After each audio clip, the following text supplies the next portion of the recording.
What's going on, guys? It's Kevin with Optimize Essentials, and today I'm sharing with you the secrets of lowering your body fat percentage. If you've been struggling to lose weight, or if you're struggling to lose that last layer of belly fat and you just can't seem to get down to that lean, chiseled physique, whether you're a guy or a girl, and you've just been going at this for a long time, I'm going to share with you the principles, the secrets that I have found to be most effective in terms of keeping yourself at a low body fat percentage. But first and foremost, I want to make sure you have watched part 1 and part 2 of these series, because this is actually part 3, the mechanics, the secrets, the techniques of what it takes to get down to a lower body fat percentage and maintain it. Part 1 and part 2. Part 1 was talking about how to get in shape and stay there, the mechanics, the mental framework that's necessary, what you need to shift mentally in order for you to get there. And then part 2 talks about all the inhibiting factors, all the demons, all the distractions, the temptations that you need to become aware of and eliminate from your life before you can finally implement all the information I'm sharing with you here. Because in my experience working as a personal trainer and working with many clients for about 3 years now, it's not so much of the how and what they need to do, it's more so the psychology that needs to have changed or be implemented or upgraded or eliminated within their life so that you can finally implement the secrets that I'm about to show you, right? Now, I call these secrets because I've thought about creating a program after this and charging a lot of money. So I want you to really value what I'm sharing with you here, right? No gimmicks, nothing, just straight experience. I've spent about 7 to 8 years of my life studying and learning this and trying it on myself to make sure that this is something that is universally applicable and it's not something I just pulled out of my ass and gave to you on a silver platter. It's stuff that will work. You just got to make sure you study it, understand it, and watch it over again until you really get what I'm trying to tell with you today, all right? You don't need to you don't need to fill out your email, right? Give you any PDFs. There's nothing to be sold here. I do have programs that I will offer in the future, but as of right now, I am giving you my absolute best content for free. So please, all that I ask of you, share this video if you find it valuable, or like it, comment so that, other people can see it, so that I can spread my love and spread my mission for what I want to do in the future to come, all right? So, with all that being said, are y'all ready? Ready for the secrets, guys? I'm telling you, this is it, right? If you want to lose weight, if you want to lose fat, if you want to be a fat burning machine, it's not about the diet. It's not about it is about the diet, but there's no crazy gimmick out there, right? This is going to be hard, solid core information that you must ingrain and just burn in your brain, all right? Tattoo it on your arms if you need to. Before I give you the secret, though, we got to talk about the mistakes. The huge mistakes, not just mistakes, the huge, I'm underlining this a few times, huge, I might even put a box over it, huge mistakes that people make. And you want to understand, there's something in common that all of these share. They are stressors. Anytime you are putting stress on your body, it's very likely that your body is going to have a stress response, and it's going to produce cortisol as a response. Cortisol is a fight or flight hormone. If you've ever studied in school or learned about it, cortisol gets pumped out from your adrenal glands when you are in fight or flight mode, right? When you're ready to run away or fight the lion or bear, etc., etc., etc., right? Stress can be induced by lifestyle factors, by supposedly thought alone, thinking about certain things, or just mentally emotional stress that happens in our everyday life. And some of the most common stressors to our body I'm going to share with you today, because they are huge mistakes. They're huge stressors that will make it harder for your body to burn fat. So the very first thing that you need to understand when it comes down to losing weight and keeping it off are this, right? Doing too much exercise, more specifically, cardio, right? Common culprit, most of us have committed this crime. When it comes down to burning body fat, or we're trying to get down to a certain weight really quick, we do a lot of exercise, more specifically, a lot of cardio, right? We jump on the cardio machine and we just run for an hour, or we jump on the treadmill or the elliptical and we just pound away. Not the best way, right? Not the best way. The most effective way that I've found in terms of just myself and others, just by comparison, is through weightlifting. If you take a look at bodybuilders, you take a look at long distance runners, like, yes, long distance runners are skinny, but bodybuilders look better, right? The people who are lifting weights strategically, they're training with purpose. Not only do they look better, but they can have more explosive performance, right? There's more of like a built physique. There's more of an attractive physique, in my opinion, there. So in my experience, the most effective way to go about this is lifting weights, but I'm going to share with you more so the mechanics of what to do to go about that, right? So too much exercise, and more specifically cardio, and it's also most likely combined in conjunction with eating too little, not eating enough, right? When I very first started this journey, and maybe you too in this case, there's a tendency to want to exercise more and eat less. You know, that's the conventional wisdom, right? That's what makes the most sense. If I want to burn fat, eat more food, or eat less food, work out a little bit more so I can kind of balance out the energy, right? Nope. What happens is your body has a tendency to want to preserve itself because it's technically in survival mode, or it's believing that it's not getting enough food. The body does something funny where it's more likely to preserve its fat over muscle, because muscle is something that requires a lot of energy to maintain. When it requires a lot of energy to maintain and you're not getting enough energy in the first place, there's a very good chance that your body will burn the muscle in preservation of your fat, right? Because that is an efficient way to survive.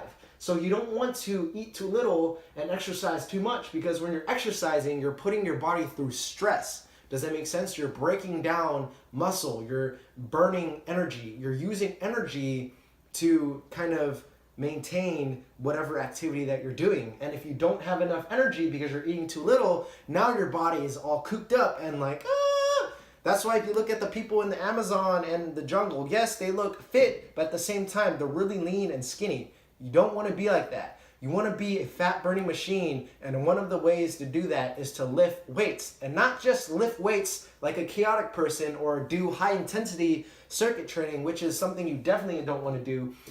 Look, when I do training, when I'm working with my clients, I look around and I see a lot of people doing high intensity interval training, right? It's not necessarily wrong. High HIIT is good strategically, but I see a lot of people doing jumping jacks, burpees. Look, these activities are very high impact on your joints, and if you have rounded shoulders, if you have hunchback, if you have really tight quads, or if you have poor posture, the last thing you want to do is to put your body through these high impact activities. Does that make sense? You don't want to stress your body out, not just in terms of physical stressors, but the mechanical aspects of how your joints and your muscles are working. Those are very high level activities that you want to make sure you're well calibrated in before you attempt such activities. So be careful of that. You might injure yourself, not just trying to lose weight. That's why you hear a lot of people be like, oh, I have knee pain now. It's because they're putting themselves through certain activities that are much harder to maintain because their activity level or their experience training isn't that high. So we'll cover that too.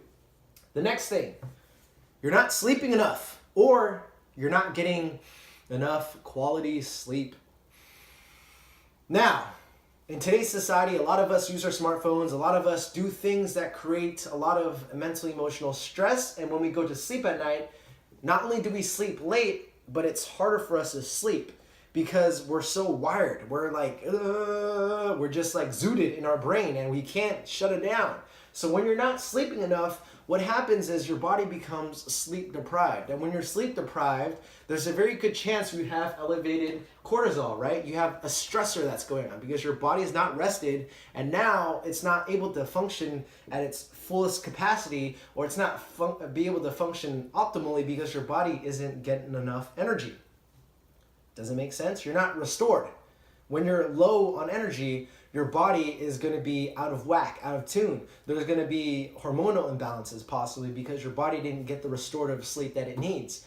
And because of that, you're more likely to make poor decisions, lower quality decisions, and do things that cause more mental, emotional stress, which basically means cortisol, right? Anytime you're stressing your body out, think cortisol. And the more cortisol you have in your body, fight or flight hormone, the more likely your body is going to break down and eat away at itself, all right? Stress is one of the highest producing illnesses, or it's been linked to being one of the root causes to most illnesses and diseases.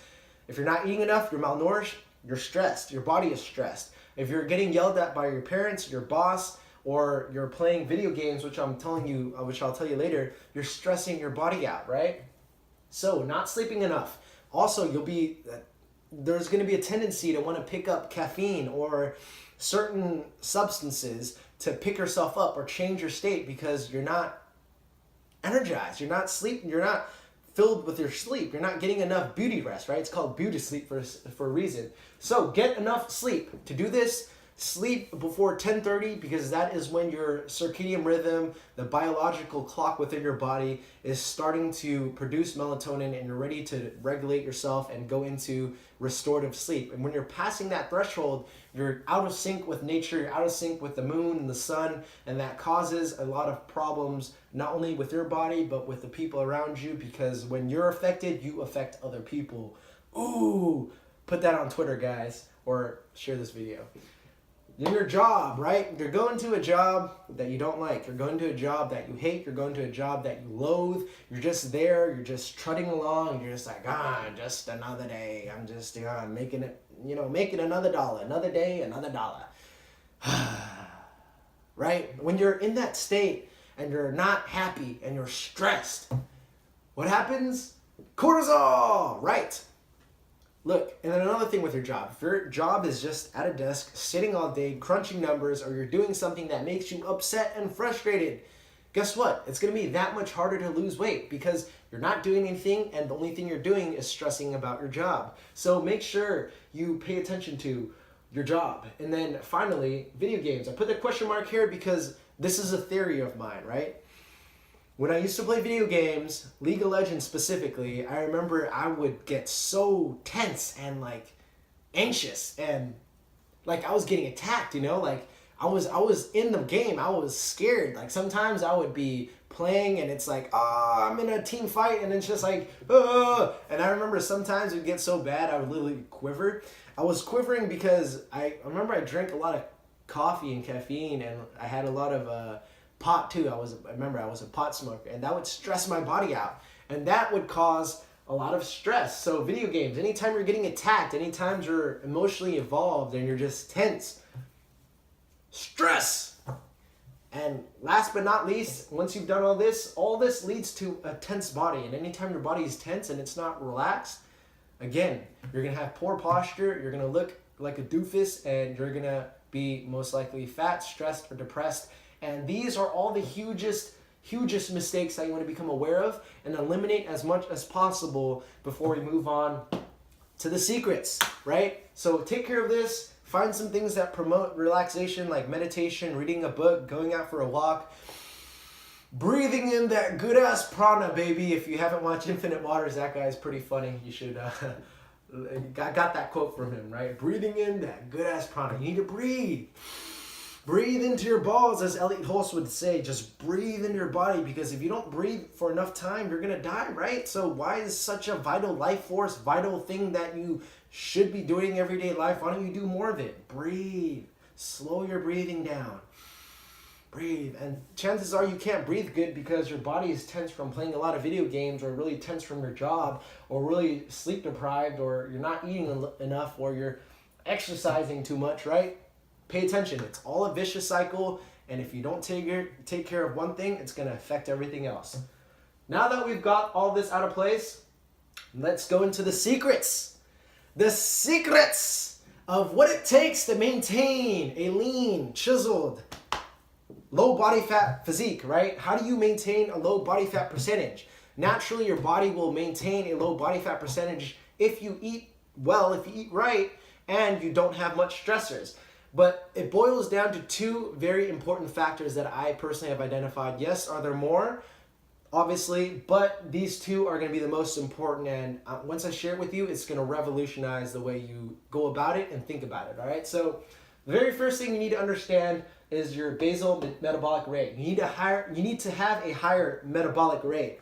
Your BMR basically is what it takes for your body, the cells, your physiology, the process, the physiological functions of your body to maintain itself. How much energy does it require? A certain amount. That's why you need to eat a certain amount in order to even stay alive. If you don't eat enough, your body is going to start to eat away and break down itself to maintain these physiological functions. The second thing is also your total daily energy expenditure. Your TDE will affect your BMR, right? These two kind of go hand in hand. The more TDE, the more total daily energy expenditure you go through, chances are the higher your basal metabolic rate is. But when it comes down to maintaining your maintaining a low body fat percentage, your TDE, yes, is important, but also what is very important is how much muscle mass, how much lean body mass, your LBM, how much muscle mass does your body have? The more muscle mass you have, the more energy that is required to maintain this. So in a sense, your BMR is increased because you have higher muscle mass, or you have more muscle mass. If you think about it, that's why Navy SEALs, that's why bodybuilders, people who are athletes, they can eat so much because they have a very high energy expenditure, but also because they have a lot of muscle mass, right? So what happens? How do you get more muscle mass? What does it take to produce muscle, right? Now we obviously think exercising, lifting weights, which is why, I recommended lifting weights. But how does muscle even get produced in the first place? Muscle gets produced through a process called protein synthesis, right? Whatever we eat, whatever protein we eat gets synthesized and it gets produced into muscle. But how do we stimulate protein synthesis? Yes, it happens just by eating protein, because we need protein to support certain functions in the body, like making hair and skin cells, I believe. I forgot the exact processes, but we need protein to, do certain things. Protein synthesis happens naturally. But how do we target it towards muscle building? Well, how do you build muscle? Well, you have to break it down, right? So protein synthesis happens when we do muscle breakdown, when we break our muscle. So if you want to target protein synthesis, you have to learn how to effectively break your muscle down. How do you effectively break your muscle down? There are many different ways, right? A lot of people will assume go for a run automatically, or they will lift a lot of weights, but it depends on how you do this. This is where the technique comes in, right? To break down muscle effectively, you need to make sure you're lifting with good form, right? When you're lifting with good form, look, let me show you an example. If I did 10 curls like this, what do you think is going to be more effective as opposed to if I controlled my movements, went all the way down and all the way up? What if I did this for 15 times and I went this slow, right? 3-second eccentrics and then 2 seconds concentric. When you do a slower tempo, you are putting your body under more tension, right? Control your form, time under tension. The more time under tension that you put your muscles under, the more your muscle breaks down. The more your muscle breaks down, the more muscle tears that you have, guess what? The more energy that it requires to build your muscles back up. All of these processes require energy. The more muscle mass you have, the more energy that's required. The more you have to produce muscles, the more energy that's required to maintain protein synthesis. The more you work out and break down your muscles, the more energy that's required to build them back up. Another thing that you can do are compound movements. Compound movements is when you involve multiple muscle groups. When you involve multiple muscle groups, now you're engaging the whole body and it's requiring more energy because you're using multiple muscle groups. More muscle groups break down. As a result, more of your body needs those nutrients to build it back up. This is the key, guys. Let me share with you one more thing. When I used to do deadlifts, heavy deadlifts, like I would do 3 plates for like 8 reps and I'd do 3 sets of them. And guys, it's not a lot of weight, but when you do 3 plates, 315 pounds with really controlled form, you're controlling the movement. You're not just slamming and picking up the weight. I'm talking about controlling, like 3-second eccentrics, going down slow, controlling it up, going down slow, controlling up. You do 8 reps of 300 pounds and you do that for 3 sets. Your body is gonna be on fire! Fire!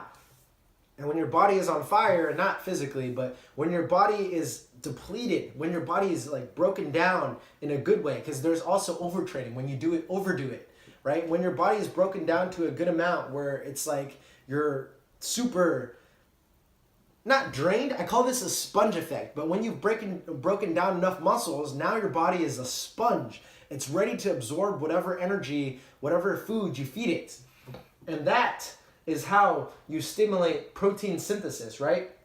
Volumes, that's something else I shared too, right? Higher volume, when you lift 8 to 12 reps, when you do a higher volume with heavy weight, not super heavy, but when you're really controlling that form and you're doing with a moderate amount of weight, you break down a lot of muscles, right? Muscle tears, you micro trauma to your muscles. The more you do that, the more protein synthesis happens, the more muscles you produce, the more muscle mass you have, the higher your basal metabolic rate is, the higher your BMR.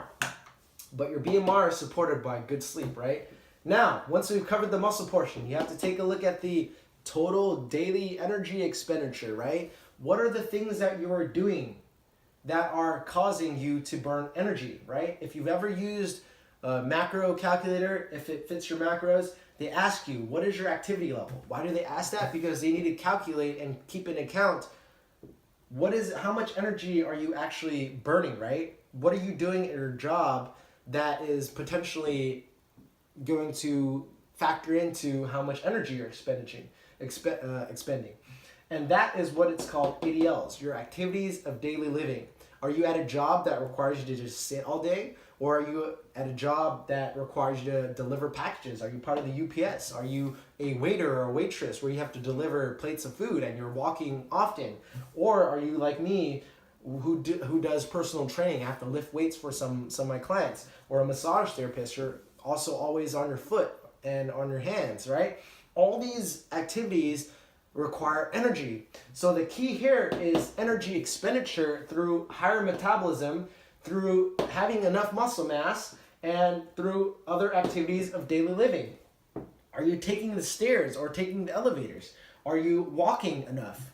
All of these factors are going to factor into how much energy you're expending, and the more energy you're expending, the more your body can maintain lower body fat percentages. Because once you've depleted your muscles and you filled it up with good nutrients, not just any nutrients, good nutrients, high quality nutrient dense foods, your body is going to naturally use body fat as fuel and you'll maintain low body fat easily.